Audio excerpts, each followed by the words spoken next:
Assalamualaikum warahmatollahi wabarakatuh. Oke, baik. Ini menjawab banyak pertanyaan ke saya selama ini tentang menghadapi toxic circle, toxic relationship. Saya lanjutkan. Yang keempat, Pak, lah terus gimana Pak? Kita kan juga perlu sistem pendukung yang kuat. Kok orang sekitar saya ngaco semua ini? Yo, cari yang lain. Cari teman yang lain yang lebih sehat. Cari komunitas yang lebih mendukungmu. Cari mentor yang memahamimu. Cari terapis yang lebih paham dirimu dan lain sebagainya. Cari support system alternatif. Ini penting ya, karena ya bagaimanapun kita perlu pendukung. Kalau ndak ada di sekelilingmu, buat yang baru, ndak masalah. Akan selalu ada orang yang frekuensi, vibrasi, visi hidup, keinginan dan masalahnya mirip dan dekat denganmu, yang bisa dijadikan teman, sahabat. Kemudian, kalau ini stoik ya, ingatkan terus dirimu bahwa kamu tidak bisa mengontrol orang lain. Yang bisa kalian kontrol ya dirimu sendiri. Jadi kalau mereka toksik, ya sudah itulah mereka. Tapi engkau yang bisa ngatur responmu pada mereka. Jadi kan kalau kata Marcus Aurelius itu kan, kalau ada orang menyakitimu, itu engkau juga punya andil salah. Salahmu di mana? Kok kamu mau disakiti? Wong yo kamu cueki saja bisa kok. Lah kok kamu dengarkan, kamu seriusi. Jadi orang lain maki-maki kamu, itulah situasinya dia, kondisi dia. Kamu tidak kuasa pada dia. Wong dia pribadi yang tersendiri. Tapi responmu terhadap maki-makinya dia, itu dalam kuasamu. Kamu dengarkan terus kamu jadi marah balik, atau kamu cueki dan kamu tidak peduli, itu kan kamu kuasa ngatur dirimu. Jadi dia ngomong apa saja panjang lebar, yo. Kalau bahasa saya dulu di kampung, wis dianggap koyo kaset rusak ngono. Jadi kayak kaset rusak itu kan dia nggak karu-karuan ngomongin, tapi ya nggak bisa didengerin, biar sajalah. Anggap saja hiburan gitu saja. Itu kan bisa. Ya kita juga sih terlalu, kalau bahasa hari ini terlalu baper. Kenapa diambil serius? Wong kita cueki saja bisa. Jadi kita yang bisa ngatur respon kita. Ngapain energi kita investasikan sebanyak itu ke dia yang menyakiti kita. Ayo kita investasikan ke hal yang lebih positif. Pekerjaan kita, hobi kita, spiritualitas kita. Daripada dengerin kata-katamu, mending aku ngaji misalnya. Nah, itu kan jadi positif. Lah ngapain kita habisin energi sampai di rumah masih kepikiran temanku tadi. Lah kamu menginvestasikan energi sebesar itu pada temanmu yang toksik, ngapain? Nah, fokuslah pada hal yang bisa kalian kendalikan. Kemudian pertimbangkan pilihan jangka panjang. Ini dalam konteks tertentu ya, jika sudah sangat merusak sama sekali, mungkin kekerasan fisik verbal parah, pertimbangkan dua hal. Yang pertama low kontak, yang kedua no kontak. Low kontak minimal ketemu, kalau no kontak sudahlah kita putus, tidak jadi sahabat lagi. Tidak masalah juga. Karena ini hidup kita. Jangan sampai kita resikokan dia jadi hancur karena orang lain. Bukan berarti kita tidak berbakti pada orang tua atau tidak peduli dengan sahabat, tapi yang pertama-tama kita lindungi mental kita sendiri. Toh kalau kita sehat jasmani rohani juga kita bisa melakukan kebaikan yang banyak pada orang-orang di sekeliling kita. Baik ya, teman-teman, jadi tahu ya sekarang caranya menghadapi toxic circle, toxic relationship. Ini tadi yang kita rumuskan, support system yang tidak sehat. Tadi ada 7 ya. Sadari dan validasi, bangun batas yang jelas, ubah ekspektasi, kelola diri, cari support system alternatif, kendalikan diri, dan pertimbangkan kalau sudah parah pilihan-pilihan jangka panjang. Baik, sekarang ke filosofinya. Kalau tadi angsa, sekarang kita belajar tentang kepiting. Ada istilah crab mentality, mentalitas kepiting. Di sekitar kita banyak kepiting. Jadi kepiting itu cara berpikirnya orang yang tidak mau kita maju. Kita harus ada di bawah dia. Jadi istilah ini berawal dari satu eksperimen. Jadi nanti teman-teman boleh melakukan eksperimen ya. Cuma syaratnya jadinya beli kepiting hidup. Jadi coba cari ember. Nanti kalau ada beberapa kepiting jangan satu. Boleh banyak, lebih bagus. Jadi di eksperimen itu kepiting itu kalian taruh di ember yang agak dalam ya. Nanti semua akan berlomba-lomba naik ke atas. Tapi ya, cirinya kepiting itu kalau dia lihat temennya lebih dulu nyalip dia, maka dia akan narik teman yang sudah lebih atas itu ke bawah biar jatuh. Makanya disebut crab mentality. Jadi nanti sampai lama tidak akan ada yang sampai di atas.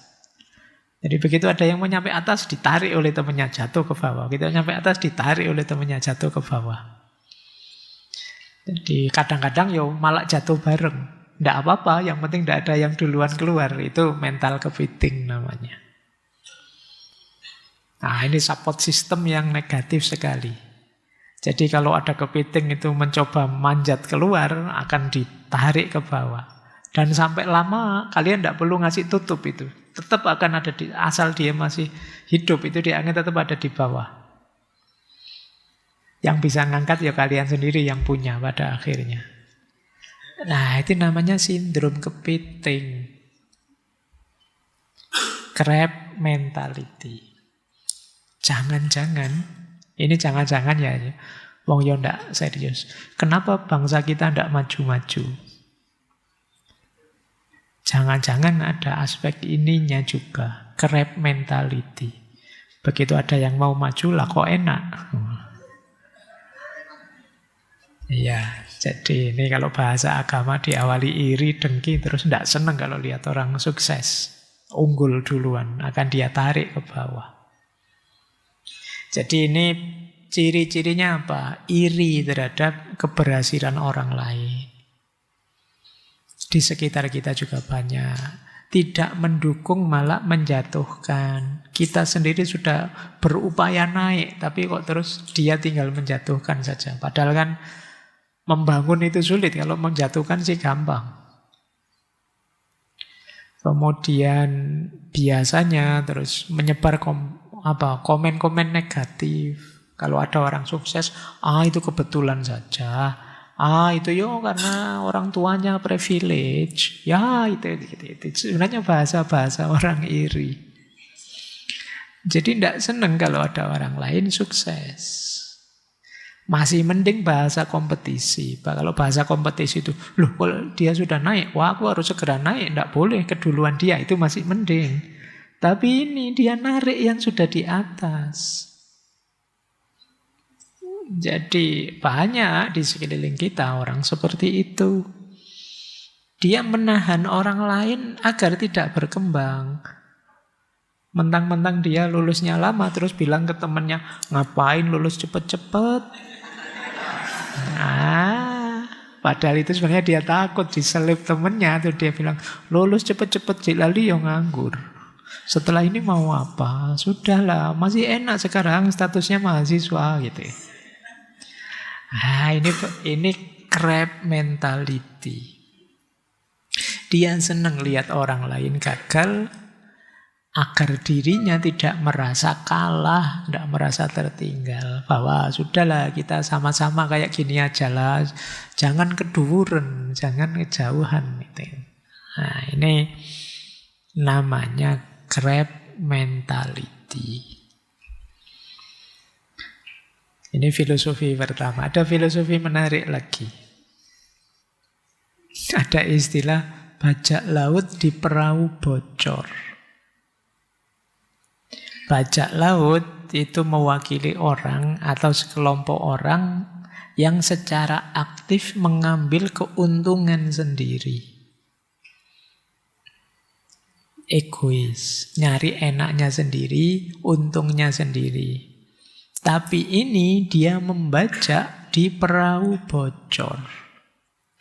Jadi perahu itu ya anggap saja tempat bersama, bocor itu yang sedang bermasalah, sedang bahaya, sedang beresiko. Bajak laut di perahu bocor itu berarti orang yang harusnya bekerja sama untuk mengatasi kebocoran, tapi justru dia mengambil keuntungan dari situasi itu sehingga situasinya tambah buruk. Jadi situasi yang sudah sulit tambah kacau. Ini namanya bajak laut di perahu bocor. Contohnya mungkin contoh sederhananya ya, kalau kalian kemarin demo rame-rame, demonya damai kok, tertib kok, tiba-tiba ada provokator. Dari tertib terus jadi kacau, tambah hancur. Loh, kalian demo itu kan untuk nambal perahu bocor. Tapi ada yang ngambil keuntungan dari situ. Akhirnya ya jadi tenggelam sudah, perahunya hancur sudah. Niat memperbaiki tidak jadi, malah masalah tambah. Nah, ini kasus namanya bajak laut di perahu bocor. Nah, kalian, orang-orang sekelilingmu juga ada yang seperti itu. Mengambil keuntungan di saat kamu susah. Di saat kamu bermasalah. Entah dengan cara apa. Nah, kayak apa wis? Rentenir misalnya. Rentenir itu bajak laut di perahu bocor. Ngerti kamu butuh uang, sudahlah tak pinjemi ya. Ini saya mumpung baik hati, tapi yo besok bunganya 50%. Gitu kan. Itu bajak laut di perahu bocor. Akhirnya apa yo? Perahunya lebih hancur lagi, lebih tenggelam lagi. Ini termasuk circle yang toksik. Situasi yang memprihatinkan. Oke, kalian waspada ya. Yang pertama tadi crab mentality, mental kepiting. Dan yang kedua, bajak laut di perahu bocor. Di sekitarmu mungkin banyak bajak laut dan banyak kepiting. Hati-hati untuk mentalitasmu. Lanjut. Nah, ini tema utama kita malam hari ini ya. Gimana sih Pak menghadapi era ketidakpastian? Support system yang seperti apa yang harus kita bangun? Hari ini yang pertama, ayo diawali dari mengenali diri kita sendiri. Apa yang saya butuhkan? Yang paling saya butuhkan, apa saya ingin didengar, apa saya ingin informasi, apa saya ingin skill ini, skill itu, belajar kemana, dan lain sebagainya. Berarti apa? Kalian harus punya tujuan yang jelas, sehingga kalian juga tahu apa yang kalian butuhkan untuk tujuan itu. Kalau sudah jelas yang kalian butuhkan, terus kalian rumuskan, berarti saya harus berelasi dengan siapa yang bisa mendukung tujuan saya.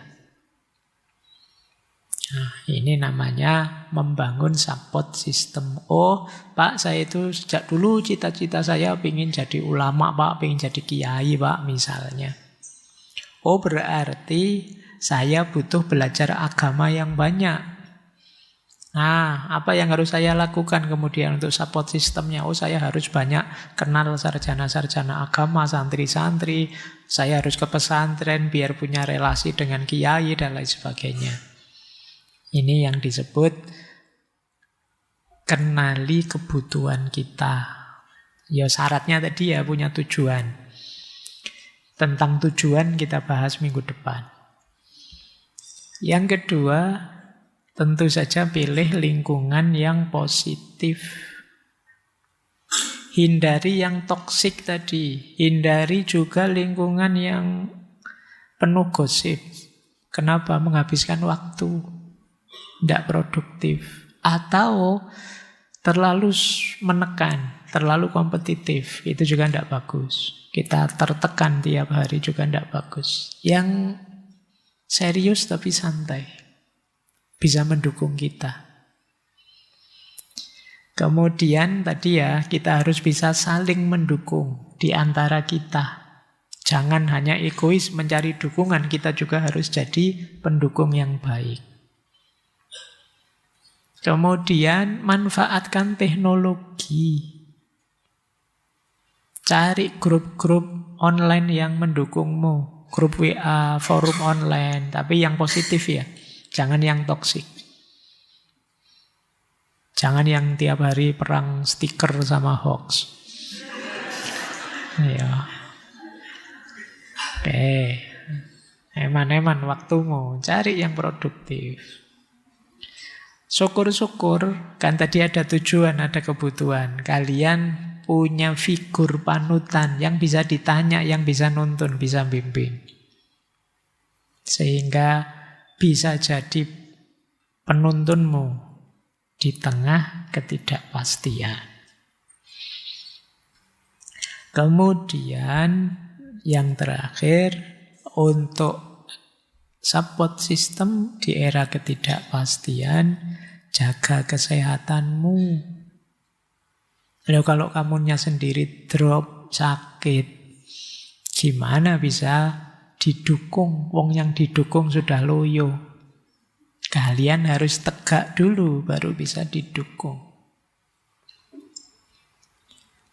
Jadi ini 6 hal ya untuk kita membangun support system. Ada isu lagi sekarang. Pak, sulit saya Pak bikin support system. Ada jalan terakhir, kalau kalian memang benar-benar tidak ada orang lain yang bisa disandari, ada istilah self-support. Nyari sahabat kok sulit? Ya sudah, kita jadi sahabat yang baik bagi diri kita sendiri. Ini namanya self-support. Kemampuan kita memberi dukungan pada diri kita sendiri. Apakah itu emosional, mental, praktis. Kalau tidak ada orang yang bisa mendukung kita, sudah, lingkungan saya toksik semua Pak, gimana ini? Ya sudah, kalau memang sama sekali tidak bisa, jadilah kamu sahabat bagi dirimu sendiri. Baik secara emosional, kognitif, fisik, sosial, alternatif maupun spiritual.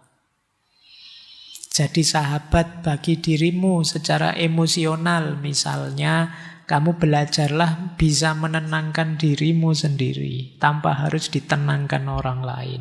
Menstabilkan dirimu sendiri tanpa harus dihibur, didukung orang lain. Ini namanya self-support. Misalnya kamu bisa memvalidasi dirimu, ya saya sedang sedih dan wajar aku sedih karena mengalami ini dan kesedihanku itu sah, valid. Aku tetap berharga, aku tidak jatuh hanya gara-gara kesedihanku. Nah ini namanya kalian bisa mendukung dirimu sendiri. Pikiranmu juga begitu, kamu tidak menyalah-nyalahkan dirimu. Iya saya gagal, tapi kegagalan ini pelajaran yang berharga buatku. Nah ini kalian bisa. jadi penghibur untuk dirimu. Aku akan belajar dan berproses untuk jadi tambah baik terus. Self-support juga tadi ya, kalian bisa mendukung dirimu sendiri secara fisik. Makan cukup, tidur, olahraga. Karena ya kuncinya tadi di situ. Kemudian sikapmu terhadap dunia sosial, ada pendukung, alhamdulillah. Tidak apa-apa. Jadi aku bisa mendukung diriku sendiri. Nah, ini self-support namanya. Dan kita bisa menyambungkannya secara spiritual, dengan keimanan dengan Tuhan, dengan nilai-nilai yang kita yakini. Jadi kita mampu memberi dukungan pada diri sendiri, baik emosional, mental, maupun praktis. Ada beberapa tipsnya. Kalau ingin lebih kuat dengan dirimu sendiri, ini bahasa saya ya, strategis self-support. Strategi mendukung diri kita sendiri. Yang pertama apa? Journaling, nulis. Kalian tidak punya sahabat, ya sudah, curhat lewat tulisan dengan dirimu sendiri. Kalau zaman dulu ada namanya buku harian. Ya, saya yakin beberapa di antara kalian pernah itu mentradisikan buku harian. Meskipun biasanya rajin di awal terus macet di tengah. Tidak apa-apa, kalian hidupkan lagi ya. Tempat curhat yang paling aman itu journaling. Kalian nulis sendiri. Curhat dengan dirimu sendiri. Hari ini aku suntuk sekali. Karena di kampus dosen marah-marah, teman-teman cuek. Kalau yang mau cerita saja kamu. Curhat dengan tulisanmu. Itu banyak meringankan bebanmu. Yo, kalau sekarang kan tidak harus beli buku. Kalau zaman dulu beli buku diari itu ya. Sampai dikasih gembok itu zaman dulu. Biar tidak dibaca orang. Saya tidak tahu masih ada tidak ya itu. Yang diari digembok. Kadang-kadang sudah digembok kuncinya hilang. Padahal ingin nulis itu. Karena saking khawatirnya dibaca orang. Saking privatnya isinya.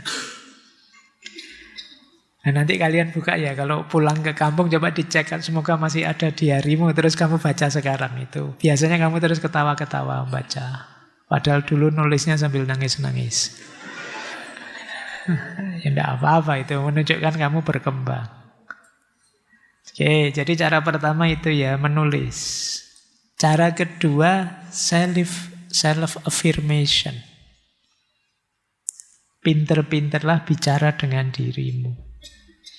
Aku kuat kok. Aku berhak bahagia kok. Nah itu jadi kalau kamu merasa bersalah sama orang, wajar saja salah, tapi aku siap memperbaiki kok. Nah ini self-talk yang positif untuk dirimu. Membuatmu kuat.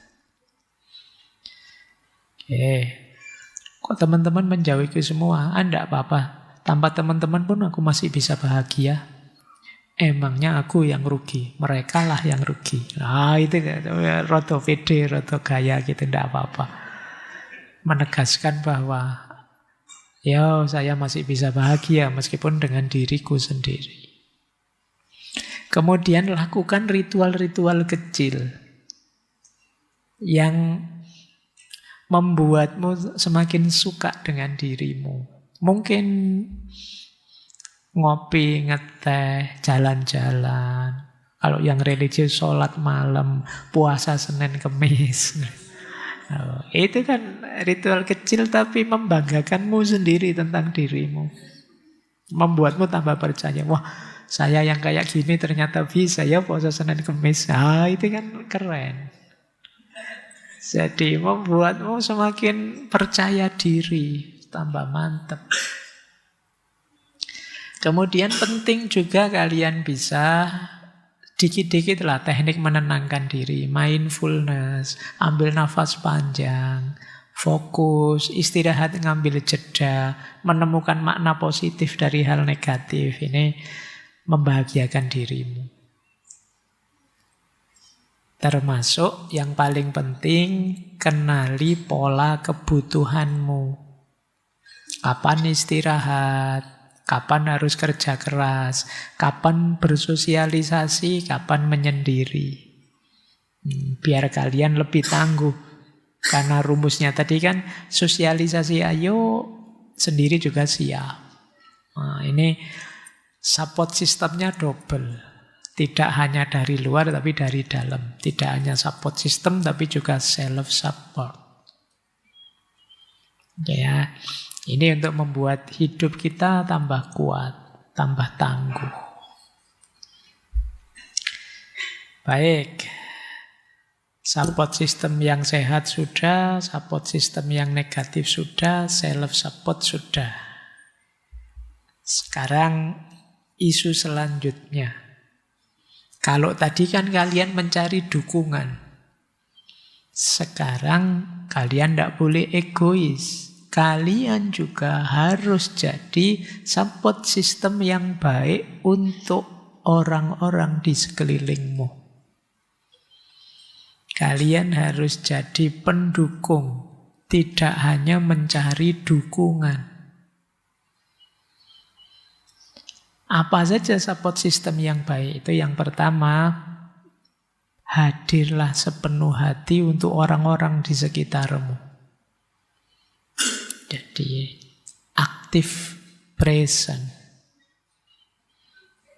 Kadang-kadang orang-orang di sekitarmu itu ingin ditunggui saja, ingin didengarkan saja.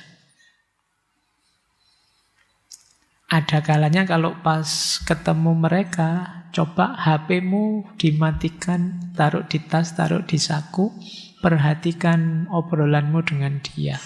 Kalau sedang nonton TV, ya TV-nya dimatikan. Ya, karena kadang-kadang kan jarang ketemu, begitu ketemu masing-masing menatap HP-nya sendiri-sendiri. Jadinya pertemuannya tidak berkualitas. Maka active present. Tunjukkan bahwa aku siap hadir untukmu. Itu menurut saya penting. Tunjukkan bahwa aku siap membantumu kalau aku mampu. Yang kedua, lebih banyak dengarkan.